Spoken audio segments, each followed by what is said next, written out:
Tetapi seperti orang-orang Farisi, kita juga kadang-kadang nakal, minta tanda. Ayo Tuhan, tunjukkan bukti. Tunjukkan Tuhan. Kalau Tuhan beri saya bukti, saya akan ikut Tuhan. Bayangkan kalau Tuhan Yesus tanya balik kita, tunjukkan tanda kepada saya kalau engkau mengasihi saya.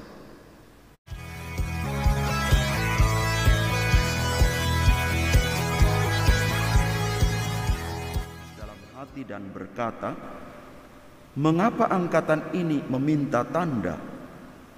Aku berkata kepadamu, sungguh kepada angkatan ini sekali-kali tidak akan diberikan tanda. Lalu Yesus meninggalkan mereka, ia naik ke perahu dan bertolak ke seberang.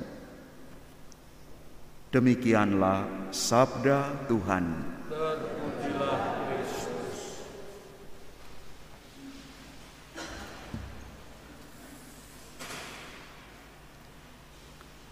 Rasul Yakobus dalam bacaan pertama mengingatkan kita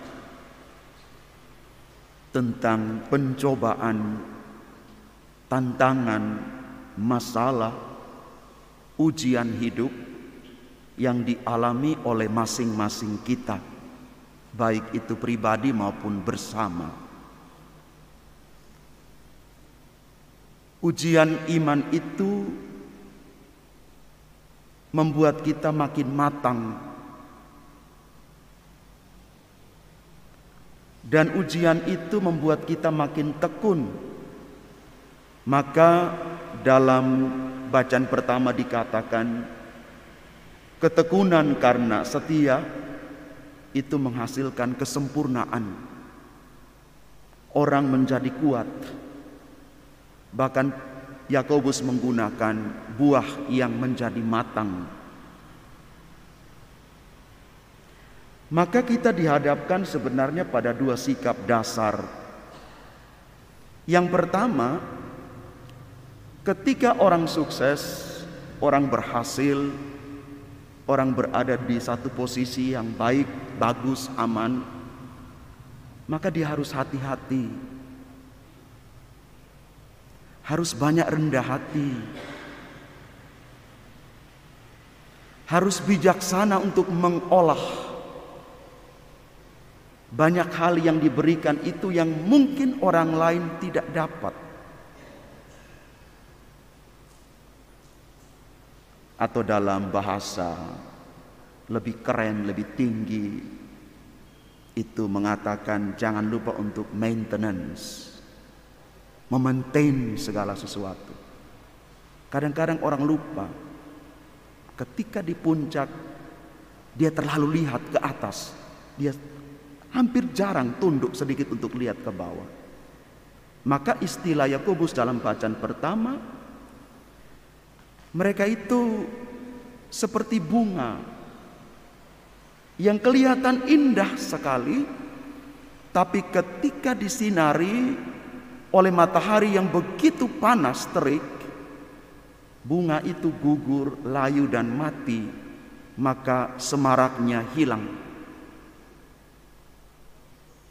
Selanjutnya, ketika orang belum berhasil, masih berjuang, pelan-pelan merangkak dari bawah, jangan hilang harapan, jangan hilang semangat, jangan putus asa. Pasti ada jalan keluar, pasti ada cara yang Tuhan berikan kepada kita untuk bisa sampai pada satu titik tertentu yang mau kita tuju. Maka sebenarnya pesan firman Tuhan hari ini, kita diajak untuk bersekutu selalu dengan Yesus, Sang Tanda Agung yang selalu hadir di tengah-tengah kita. Tetapi seperti orang-orang Farisi, kita juga kadang-kadang nakal, minta tanda. Ayo Tuhan, tunjukkan bukti. Tunjukkan Tuhan. Kalau Tuhan beri saya bukti, saya akan ikut Tuhan. Bayangkan kalau Tuhan Yesus tanya balik kita, tunjukkan tanda kepada saya kalau engkau mengasihi saya. Kalau Tuhan Yesus tanya pada kita pagi ini, yang hadir dalam Ekaristi Kudus ini, maupun yang mereka ikut secara live streaming dari rumah, bisa tidak kita beri tanda bahwa kita mengasihi Dia lebih dari segala sesuatu?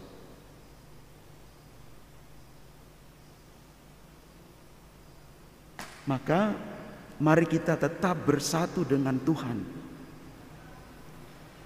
Dan tidak ada satupun masalah dalam hidup kita yang kita alami yang jauh melampaui kemampuan kita untuk menanggungnya. Saya selalu yakin itu. Karena kita bersama dengan Tuhan. Kita bersatu dengan Tuhan. Bersama Tuhan pasti kita bisa. Dan yang kedua, dan ketika Tuhan menempatkan kita pada satu posisi tertentu. Sekali lagi, ketika Tuhan menempatkan kita pada satu posisi tertentu yang mungkin tidak mengenakan. Ingat, kadang-kadang Tuhan punya cara untuk memproses kita untuk menjadi semakin murni, untuk semakin kuat. Karena Tuhan akan menyelesaikan bersama kita proses yang kadang-kadang berat itu sampai tuntas. Maka jangan tinggalkan Tuhan, tetap bersekutu dengan Tuhan di dalam situasi apapun juga. Tuhan memberkati kita. Amin.